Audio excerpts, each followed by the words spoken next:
ಭಾರತ ಮತ್ತು ಆಸ್ಟ್ರೇಲಿಯಾ ನಡುವಿನ white ball ಸೀರೀಸ್ಗೆ ಇನ್ನೆರಡೇ ದಿನ ಬಾಕಿ. ಅಕ್ಟೋಬರ್ 19 ಅಂದ್ರೆ ಇದೇ ಭಾನುವಾರ ಮೊದಲ ಏಕದಿನ ಪಂದ್ಯ ಶುರುವಾಗುತ್ತೆ. ಈ ಪಂದ್ಯದಲ್ಲಿ ಟೀಂ ಇಂಡಿಯಾ ಪರ ರೋಹಿತ್ ಶರ್ಮಾ ಮತ್ತು ವಿರಾಟ್ ಕೊಹ್ಲಿಯನ್ನ ಬ್ಲೂ ಜೆರ್ಸಿಯಲ್ಲಿ ನೋಡೋಕೆ ಅಂತ ಅಭಿಮಾನಿಗಳು ಕಾಯ್ತಾ ಇದ್ದಾರೆ. ಸೊ ಈ ಪಂದ್ಯಕ್ಕೆ ಭಾರತದ ಪ್ಲೇಯಿಂಗ್ 11 ಹೇಗಿರುತ್ತೆ, ಟಾಪ್ ಆರ್ಡರ್ನಲ್ಲಿ ಯಾರೆಲ್ಲ ಕಣಕ್ಕಿಳಿತಾರೆ, ಆಸ್ಟ್ರೇಲಿಯಾ ಬೌಲಿಂಗ್ ಸ್ಕ್ವಾಡ್ ಸ್ಟ್ರಾಂಗ್ ಇದೆಯಾ, ಉಭಯ ತಂಡಗಳ ಪ್ಲಸ್ ಅಂಡ್ ಮೈನಸ್ ಏನು, ಈ ಬಗೆಗಿನ ಒಂದಷ್ಟು ಮಾಹಿತಿಯನ್ನ ಈ ವಿಡಿಯೋದಲ್ಲಿ ನೀಡ್ತೇನೆ. ನಾನು ಶಾಂತ, ನೀವು ಸುದ್ಯಾನದ ಸಬ್ಸ್ಕ್ರೈಬರ್ ಆಗೋದಿಕ್ಕೆ ಮರಿಬೇಡಿ. ಶುಭ್ಮನ್ ಗಿಲ್ ಕ್ಯಾಪ್ಟನ್ಸಿಯಲ್ಲಿ ಆಸ್ಟ್ರೇಲಿಯಾ ವಿರುದ್ಧ ಏಕದಿನ ಸರಣಿಗೆ ಸಜ್ಜಾಗಿರುವಂತಹ ಭಾರತ ಪರ್ತ್ನಲ್ಲಿ ತನ್ನ ಮೊದಲ ಪಂದ್ಯವನ್ನಾಡಲಿದೆ. ಭಾರತೀಯ ಕಾಲಮಾನದ ಪ್ರಕಾರ ಈ ಪಂದ್ಯ ಭಾನುವಾರ ಬೆಳಗ್ಗೆ 9 ಗಂಟೆಗೆ ಶುರುವಾಗುತ್ತೆ. ಈ ಮ್ಯಾಚ್ ಮೂಲಕ ರೋಹಿತ್ ಶರ್ಮಾ ಮತ್ತು ವಿರಾಟ್ ಕೊಹ್ಲಿ ಅಂತಾರಾಷ್ಟ್ರೀಯ ಕ್ರಿಕೆಟ್ಗೆ ಕಂಬ್ಯಾಕ್ ಮಾಡ್ತಿದ್ದಾರೆ. ಆಲ್ರೆಡಿ ಭಾರತೀಯ ಟೀಮ್ ಪರ್ತ್ ತಲುಪಿದ್ದು ಇನ್ನೇನು ಪ್ರಾಕ್ಟೀಸ್ ಅನ್ನು ಆರಂಭ ಮಾಡ್ತಾರೆ. ಇನ್ನು 15 ಆಟಗಾರರ ಪೈಕಿ ಭಾರತದ ಪ್ಲೇಯಿಂಗ್ 11 ಹೇಗಿರುತ್ತೆ ಅನ್ನೋದನ್ನ ಮೊದಲು ನೋಡೋಣ.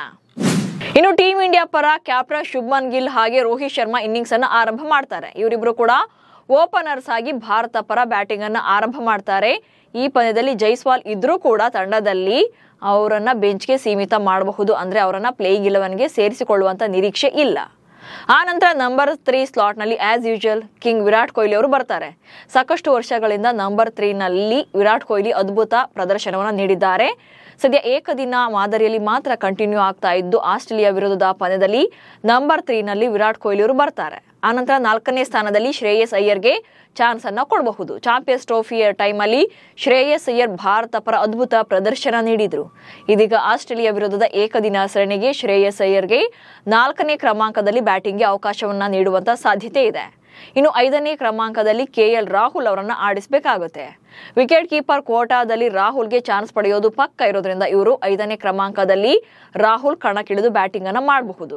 ಇನ್ನು ಆಲ್ರೌಂಡರ್ಗಳ ಕೋಟಾದಲ್ಲಿ ಅಕ್ಷರ್ ಪಟೇಲ್ ಮತ್ತು ನಿತೀಶ್ ರೆಡ್ಡಿ ಅವಕಾಶವನ್ನ ಪಡ್ಕೊಳ್ಳುವಂತ ಸಾಧ್ಯತೆ ಜಾಸ್ತಿ ಇದೆ. ಇವರಿಬ್ರು ಕೂಡ ಕ್ರಮವಾಗಿ 6 ಮತ್ತು 7ನೇ ಕ್ರಮಾಂಕದಲ್ಲಿ ಬ್ಯಾಟಿಂಗ್ಗೆ ಬರ್ತಾರೆ. ಅಂಡ್ ನೆಕ್ಸ್ಟ್ 4 ಬೌಲರ್ಗಳನ್ನ ತಂಡಕ್ಕೆ ಆಯ್ಕೆ ಮಾಡುವಂತ ಸಾಧ್ಯತೆ ಇದೆ. ಬೌಲಿಂಗ್ ವಿಭಾಗದಲ್ಲಿ ಜಸ್ಪ್ರೀತ್ ಬುಮ್ರಾ ಹಾಗೆ ಮೊಹಮ್ಮದ್ ಶಮಿ ಅನುಪಸ್ಥಿತಿ, ಅಂದ್ರೆ ಇವರಿಬ್ರು ಕೂಡ ಸೆಲೆಕ್ಟ್ ಆಗಿಲ್ಲ ತಂಡಕ್ಕೆ. ಭಾರತ ತಂಡ ಬೌಲಿಂಗ್ ದಾಳಿಯನ್ನ ಮುನ್ನಡೆಸೋಕೆ ಮೊಹಮ್ಮದ್ ಸಿರಾಜ್ ಮತ್ತು ಹರ್ಷದೀಪ್ ಸಿಂಗ್ ಅವರನ್ನ ಡಿಪೆಂಡ್ ಆಗಬೇಕಾಗುತ್ತೆ. ಇನ್ನು ಸ್ಪಿನ್ನರ್ ಕೋಟಾದಲ್ಲಿ ಬಹುಶಃ ಕುಲ್ದೀಪ್ ಯಾದವ್ ಮಾತ್ರವೇ ಚಾನ್ಸ್ ಅನ್ನ ಪಡ್ಕೊಳ್ಬಹುದು. ವೇಗಿಗಳ ಕೋಟಾದಲ್ಲಿ 3 ಕಣಕ್ಕಿಳಿಸುವಂತ ಪ್ಲಾನ್ ಇದೆ. ಅದರಲ್ಲಿ ಒಂದು ಹರ್ಷಿತ್ ರಾಣಾ, ಹರ್ಷದೀಪ್ ಸಿಂಗ್ ಹಾಗೆ ಮೊಹಮ್ಮದ್ ಸಿರಾಜ್, ಈ 3 ಕೂಡ ವೇಗಿಗಳಾಗಿ ಚಾನ್ಸ್ ಅನ್ನ ಪಡ್ಕೊಳ್ಬಹುದು. ಹಾಗೇನಾದ್ರೂ ವಾಷಿಂಗ್ಟನ್ ಸುಂದರ್ನ ತಂಡಕ್ಕೆ ಸೇರಿಸಿದ್ರೆ ಆ ಟೈಮಲ್ಲಿ ಹರ್ಷಿತ್ ರಾಣಾ ಅಥವಾ ಹರ್ಷದೀಪ್ ಸಿಂಗ್ ರನ್ನ ಹೊರಗಿಡಬೇಕಾಗುತ್ತೆ. ಹೀಗೆ ಭಾರತ ತಂಡ 7ನೇ ಕ್ರಮಾಂಕದವರೆಗೆ ಬ್ಯಾಟಿಂಗ್ ಡೆಪ್ತ್ ಅನ್ನ ಇಟ್ಕೊಂಡು ಆ ನಂತರ ಬೌಲಿಂಗ್ ಇಂಪಾರ್ಟೆನ್ಸ್ ಅನ್ನ ಕೊಡಬಹುದು. ಯಾಕಂದ್ರೆ ಆಸ್ಟ್ರೇಲಿಯಾದಲ್ಲಿ ಪವರ್ ಹಿಟ್ ಬ್ಯಾಟರ್ಗಳೇ ಇರೋದ್ರಿಂದ ಅವರನ್ನ ಕಟ್ಟಿ ಹಾಕಬೇಕು ಅಂದ್ರೆ ಭಾರತದ ಬೌಲಿಂಗ್ ಸ್ಟ್ರೆಂತ್ ಸೂಪರ್ ಸ್ಟ್ರಾಂಗ್ ಇರಲೇಬೇಕಾಗುತ್ತೆ. ಸೊ ಆಸ್ಟ್ರೇಲಿಯಾ ಪರ ಪ್ಲೇಯಿಂಗ್ 11 ಹೇಗಿರಬಹುದು ಅನ್ನೋದನ್ನು ಕೂಡ ಒಂದ್ಸಲ ನೋಡೋಣ. ಇನ್ನು ಆಸ್ಟ್ರೇಲಿಯಾ ಪರ ಟ್ರಾವಿಸ್ ಹೆಡ್ ಮತ್ತು ಮಿಚೆಲ್ ಮಾರ್ಷ್ ಓಪನಿಂಗ್ಗೆ ಬರ್ತಾರೆ. ಅದರಲ್ಲೂ ಟ್ರಾವಿಸ್ ಹೆಡ್ ಅಂತೂ ಸ್ಫೋಟಕ ಬ್ಯಾಟರ್. ಇವರು ಕೂಡ ಕ್ರೀಸ್ ಕಚ್ಚಿ ನಿಂತರು ಅಂದ್ರೆ 6-4ಗಳಲ್ಲೇ ಡೀಲ್ ಮಾಡ್ತಾರೆ. ಸೊ ಆದಷ್ಟು ಬೇಗ ಟ್ರಾವಿಸ್ ಹೆಡ್ ಅವರ ವಿಕೆಟ್ ಅನ್ನ ತೆಗೆಯೋದು ಮೋಸ್ಟ್ ಇಂಪಾರ್ಟೆಂಟ್ ಆಗುತ್ತೆ. ಆನಂತರ 3ನೇ ಕ್ರಮಾಂಕದಲ್ಲಿ ಮ್ಯಾಥ್ಯೂ ಶಾರ್ಟ್, ಆನಂತರ ಕ್ಯಾಮರನ್ ಗ್ರೀನ್, ಆ ಬಳಿಕ Jose English middle order batting ನ ಸ್ಟ್ರೆಂತ್ ಆಗ್ತಾರೆ ಆಸ್ಟ್ರೇಲಿಯಾ ತಂಡಕ್ಕೆ. ಆ ಬಳಿಕ ಅಲೆಕ್ಸ್ ಕ್ಯಾರಿ ಮತ್ತೆ ಮಿಚೆಲ್ ಓವರ್ ಫಿನಿಶರ್ಸ್ ಆದ್ರೆ ಆಡಮ್ ಜಂಪಾ, ಜೋಶ್ ಹೆಜಲ್ವುಡ್, ಮಿಚೆಲ್ ಸ್ಟಾರ್ಕ್ ಹಾಗೆ ನಾಥನ್ ಎಲ್ಲಿಸ್ ಬೌಲರ್ಸ್ ಕೋಟಾದಲ್ಲಿ ಕಣಕ್ಕಿಳಿತಾರೆ. ಇಲ್ಲಿ ಭಾರತಕ್ಕೆ ಕಂಪೇರ್ ಮಾಡಿದ್ರೆ ಆಸ್ಟ್ರೇಲಿಯಾದ ಬೌಲಿಂಗ್ ಸ್ಕ್ವಾಡ್ ತುಂಬಾನೇ ಸ್ಟ್ರಾಂಗ್ ಆಗಿ ಕಾಣಿಸ್ತಾ ಇದೆ. ಅಷ್ಟೇ ಅಲ್ಲದೆ ಭಾರತದ ಏಕದಿನ ತಂಡದಲ್ಲಿ ಬುಮ್ರಾ ಕೂಡ ಇಲ್ಲ. ಸೊ ಸಿರಾಜ್ ಮೇಲೆ ಇಲ್ಲಿ ಡಿಪೆಂಡ್ ಆಗಬೇಕಾಗುತ್ತೆ ಜಾಸ್ತಿ. ಹಾಗೆ ಹರ್ಷದೀಪ್ಗೆ ಚಾನ್ಸ್ ಕೊಟ್ಟರು ಕೂಡ ಅವರು ದುಬಾರಿ ರನ್ಸ್ ಗಳನ್ನ ನೀಡೋದು ಕೂಡ ಮೈನಸ್ ಆಗಬಹುದು ಭಾರತಕ್ಕೆ. ಇನ್ನು ರಾಣಾ ವಿಚಾರಕ್ಕೆ ಬಂದ್ರೆ ರಾಣಾಗೆ ಅಷ್ಟೊಂದು ಎಕ್ಸ್ಪೀರಿಯನ್ಸ್ ಇಲ್ಲ. ಅದರಲ್ಲೂ ಕೂಡ ಆಸ್ಟ್ರೇಲಿಯಾ ವಿರುದ್ಧದ ಮೊದಲ ವೈಟ್ ಬಾಲ್ ಸೀರೀಸ್ ಇದು.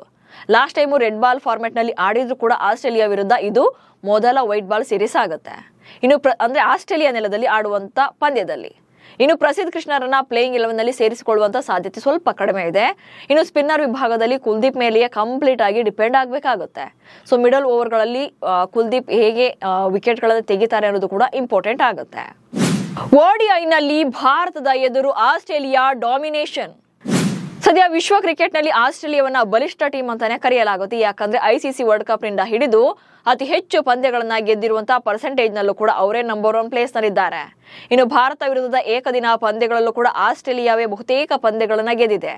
ಉಭಯ ತಂಡಗಳು ಇದುವರೆಗೆ ಒಟ್ಟಾರೆಯಾಗಿ ಅಂದ್ರೆ ಟೋಟಲ್ ಆಗಿ 151 ಏಕದಿನ ಪಂದ್ಯಗಳಲ್ಲಿ ಮುಖಾಮುಖಿಯಾಗಿದ್ದಾರೆ. ಇದರಲ್ಲಿ ಭಾರತ 57 ಪಂದ್ಯಗಳನ್ನ ಗೆದ್ದುಕೊಂಡ್ರೆ ಆಸ್ಟ್ರೇಲಿಯಾ 84ರಲ್ಲಿ ಗೆಲುವನ್ನು ದಾಖಲಿಸಿದೆ. 10 ಪಂದ್ಯಗಳಲ್ಲಿ ರಿಸಲ್ಟ್ ಅನ್ನ ಕಂಡಿಲ್ಲ.